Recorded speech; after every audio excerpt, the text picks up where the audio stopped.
Happy birthday, Ate Scarlett. Thank you for inviting us. Nako, this is a very, quick invitation lang talaga. Kasi, alam ko, hindi kayo masyado naghanda for the birthday kasi ayaw mo nga daw. Pero, yun nga. Thank you again for inviting us. By the way, si Scarlett ay nakilala namin sa Kumon. Me and her mom became friends and eventually sila din ni Persa at saka ni Athena. So, magkapit-bahay lang po ang kanilang mga classroom pero hindi sila lagi nakikita kasi ang dami naman kasing kids sa school. And sa Kumon din, since busy ang kanyang mom, so nailipat siya sa ibang schedule. So, hindi na kami nagkakapang-abot.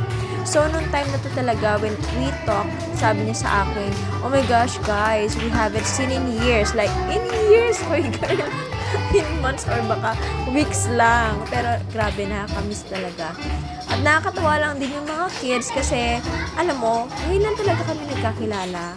Pero sobrang sweet at saka sobrang lapit nila sa isa't isa. Grabe, they are very inseparable. Nung nga nakita ni Scarlett na nandito na kami sa loob, kasi surprise lang to na nandito kami.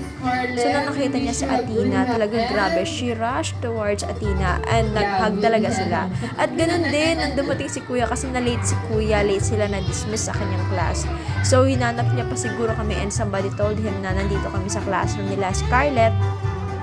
Ayun, grabe. Sobra. Tapos, ayan nga.